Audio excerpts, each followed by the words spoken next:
Muito bom dia, pessoal. Eu quero fazer um videozinho talvez um pouco mais curto do que a última vez que eu fiz. E por isso então eu queria fazer na verdade uma pequena meditação nesse tempo que a gente está aí de quarentena. Eu gostaria de ler Isaías capítulo 5.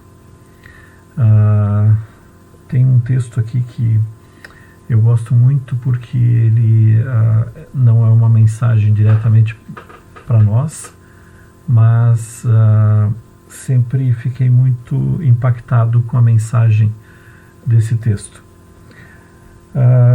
Isaías 5, capítulo 1. Vou cantar agora para o meu amigo uma canção a respeito da sua plantação de uvas. O meu amigo fez essa plantação num lugar onde a terra era boa. Ele cavou o chão, tirou as pedras e plantou as melhores mudas de uva. No centro do terreno, ele construiu uma torre para vigia. E fez também um tanque para esmagar as uvas. Esperava que as parreiras dessem uvas boas, mas deram somente uvas azedas. Agora o meu amigo diz: moradores de Jerusalém e povo de Judá, digam se a culpa é minha, ou da minha plantação de uvas. Fiz por ela tudo o que podia. Então, por que produziu uvas azedas em vez das uvas doces que eu esperava? Agora eu lhes digo o que vou fazer com a minha plantação de uvas. Vou tirar a cerca e derrubar os muros que a protegem, e vou deixar que os animais invadam a plantação e acabem com as parreiras. A plantação ficará abandonada, as parreiras não serão podadas e a terra não será cultivada. O mato e os espinheiros tomarão conta dela. Também darei ordem às nuvens para que não deixem cair chuva na minha plantação. A plantação de uvas do Senhor Todo-Poderoso, as parreiras de que Ele tanto gosta, são o povo de Israel e o povo de Judá. Deus esperava que eles obedecessem à sua lei, mas ele os viu cometendo crimes de morte. Esperava que fizessem o que é direito, mas só ouviu as suas vítimas gritando por socorro. Esse texto aí de Isaías, ele começa ali dizendo que vou cantar agora para o meu amigo uma canção a respeito da sua plantação de uvas. Claramente fala a respeito de Judá e de Israel. Mas no momento que Jesus ele veio ao mundo e ele fez a obra que ele fez de nos resgatar, quem se tornou Judá ou Israel somos nós. E eu acho muito interessante essa descrição dessa parreira, porque eu consigo até ver o quadro sendo pintado, né? No 2 diz ali, ele cavou o chão, tirou as pedras e plantou as melhores mudas de uva. No centro do terreno ele construiu uma torre para o vigia, porque é muito parecido com hoje, né? A gente tem que ficar cuidando das parreiras, que sempre tem algum engraçadinho que vai lá querer roubar algumas uvas, né? E fez também um tanque para esmagar as uvas. Talvez alguns viticultores hoje poderiam até, se fosse necessário, né, fazer um lugar onde pisar as uvas, né, dentro da própria parreira, para não precisar levar muito longe, alguém que tivesse uma propriedade menor. Mas hoje a gente carrega tudo num caminhão e leva para as cantinas, né? Mas naquela época é muito interessante. Tinha então uma cerca, tinha a parreira bem cuidada. Aqui ele, no 2 ele diz, ele cavou o chão, tirou as pedras e plantou as melhores mudas de uva. Fez toda uma estrutura. Ele fez um lugar onde que só de olhar a gente poderia dizer, isso aí vai dar uva até não querer mais, né? E ele esperava que as parreiras dessem uvas boas, mas por algum motivo a parreira só deu uva azeda. E aí ele pergunta no 3, agora meu amigo diz, moradores de Jerusalém e povo de Judá, digam se a culpa é minha ou da minha plantação de uvas. Fiz por ela tudo o que podia, então por que produziu uvas azedas em vez de uvas doces que eu esperava? Nossa, aqui tem muita coisa para fazer como analogia. Tem a nossa própria vida em primeiro lugar, né? Deus, ele nos resgatou em determinado momento da nossa vida, onde que estava muita coisa acontecendo de problemas, né? E ele reorganizou nossa vida. Alguns de nós aproveitamos bem isso e permitimos realmente que Deus ele fizesse com que fôssemos uma parreira frutífera. Mas muitos, por mais bem que tenham sido cuidados, aparentemente não permitiram isso. E aí ele faz essa pergunta, né? O que foi que aconteceu? Fui eu que fiz mal o meu trabalho? Deus dizendo, né? Eu não fiz bom o suficiente a parreira? Ou o que aconteceu? Muitas vezes na vida da gente, né, a gente se dispõe a começar tudo da estaca zero. Eu gosto muito do Evangelho porque ele nos dá condições de fazer sempre, quando a gente percebe que a gente está andando fora da vontade de Deus, que a gente se afastou um pouco do caminho, a gente sempre pode recomeçar tudo de novo, da estaca zero, todos os dias. Mas às vezes parece que a gente simplesmente se deixa levar pelas circunstâncias, a gente se relaxa e passa a usufruir a nossa vida aqui na Terra, ao invés de fazer aquilo que Deus queria que fizesse. E eu creio que nesse quadro aqui, né, parece que foi a parreira que resolveu que não queria fazer aquilo que era para ter feito, né? Ao invés de dar uvas doces, né? Resolveu produzir uvas azedas. A história de Israel e de Judá, nesse ponto da história, é bem isso. Deus, ele privilegiou esse povo de muitas formas. Ele fez com que essa nação se tornasse uma das nações mais poderosas da época. E finalmente o que eles fizeram, eles começaram a cuidar apenas da sua vida, eles negligenciaram o relacionamento deles com Deus, eles começaram a seguir outros ídolos, outros deuses, e finalmente, né, aquilo que eles tinham recebido como bênção de Deus, eles transferiram a glória e a honra para deuses e ídolos que não tinham nada a ver com essa história. Eles repassaram a glória para quem não era devido. E aí no 5 ele diz ali, agora eu lhes digo que vou fazer com a minha plantação de uvas, ou tirar a cerca e derrubar os muros que a protegem, e vou deixar que os animais invadam a plantação e acabem com as parreiras. A plantação ficará abandonada, as parreiras não serão podadas e a terra não será cultivada. O mato e os espinheiros tomarão conta dela. Também darei ordem às nuvens para que não deixem cair chuva na minha plantação.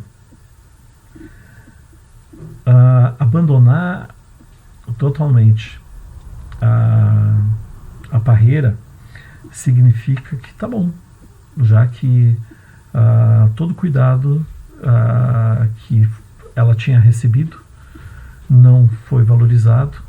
Então agora ela simplesmente perdeu o valor, perdeu o objetivo para aquele que construiu essa parreira protegida, murada, limpa, com torre de vigia, com lagar de produzir vinho, transformar a uva em vinho. Ela simplesmente é abandonada.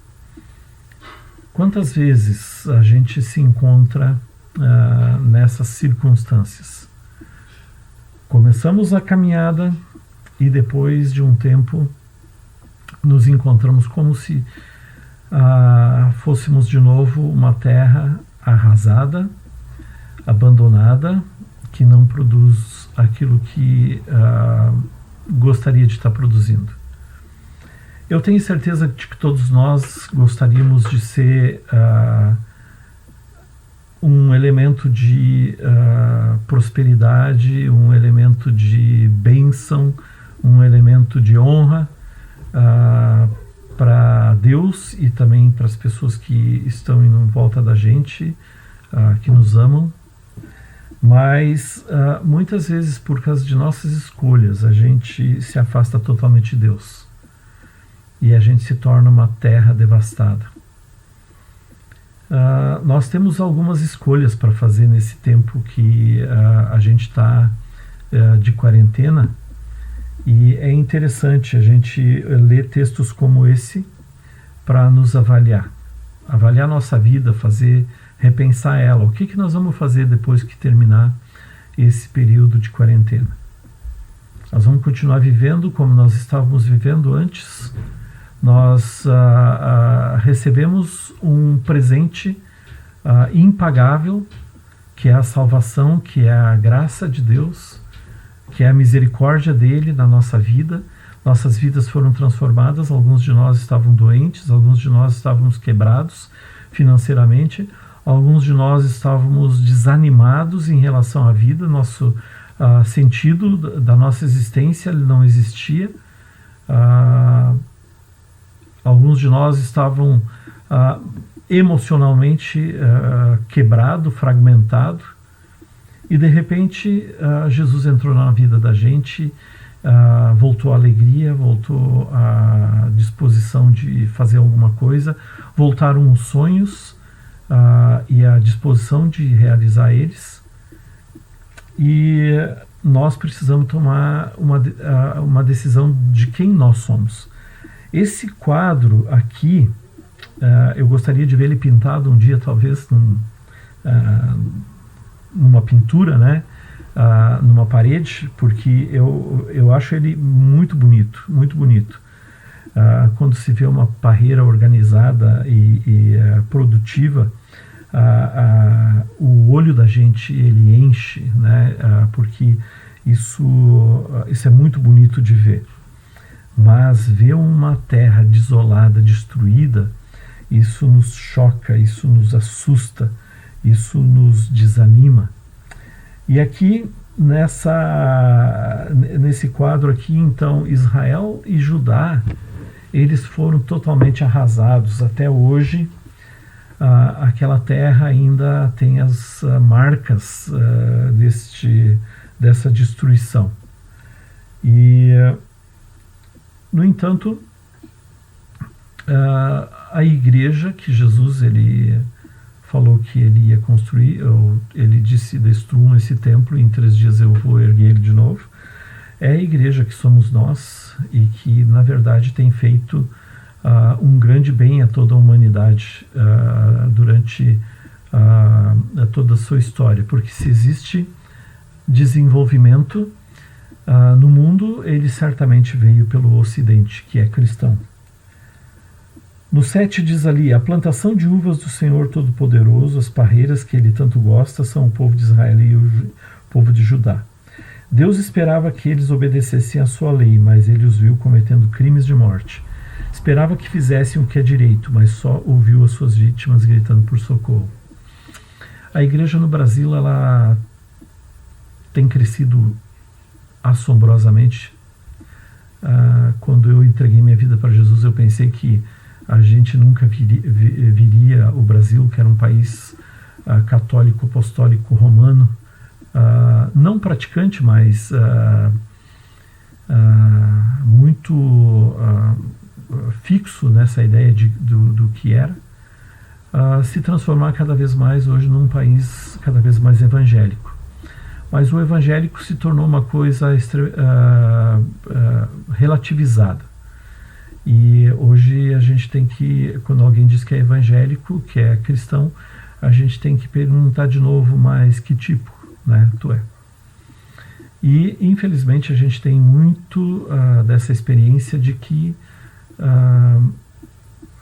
é só nominal, como era a Igreja Católica, e ainda é em boa parte, mas hoje também tem católicos extremamente sinceros e praticantes, né, daquilo que creem. E nós, como igreja, aqui no Brasil, nós podemos, e eu penso que a gente estava se tornando uma coisa assim, mais pelo que se pode ganhar, né? O que o reino de Deus pode fazer por mim, não o que eu posso fazer pelo reino de Deus. Eu creio que Deus ele ainda quer que a gente seja uma parreira bonita, cuidada por Ele, com torre de vigia para saber de fato sempre para onde que a gente está indo, com um lagar que vai produzir o resultado da uva que foi plantada, que foi colhida, e que traz alegria e traz principalmente alegria para o homem, né? O vinho tem essa conotação na Bíblia sempre. Ou ser arrasado. É um momento bom para se refletir. Leiam e releiam essa profecia ou essa parábola e reflitam se vocês se enquadram em que ponto dela, né? Deus ele deu esse aviso para o povo de Israel, mas eles ainda estavam cegos, ainda estavam surdos para ouvir a voz de Deus. Mas nós estamos numa posição hoje que a gente pode analisar esse quadro de fora, com o coração quebrantado, o Espírito Santo habita em nós e nós podemos avaliar dessa forma. Eu quero ser uma parreira produtiva até o final da minha vida. E eu gostaria de desafiar cada um de vocês que está me ouvindo a fazer isso também das suas vidas. Porque que adianta viver a vida para a gente mesmo se o resultado vai ser destruição? Porque ele vai ser. Se somos egoístas, se vivemos apenas para nós mesmos, o resultado sempre vai ser negativo, porque não vai ter mais uma cerca protetora, não vai mais ter alguém vigiando, né? E vai entrar um monte de pedra, um monte de sujeira, um monte de espinho no lugar que devia estar sempre limpo, pronto para produzir. Eu gostaria de deixar essa reflexão e agradeço a você que está assistindo por ter olhado esse vídeo, e pense sobre isso, pense na sua própria vida e o resultado que vai dar. Temos bastante parreiras em volta para analisar o que é uma parreira, e parreiras que produzem e parreiras que não produzem, e vamos se colocar no lugar delas. Amém? Um grande abraço e um bom dia a todos. Tchau.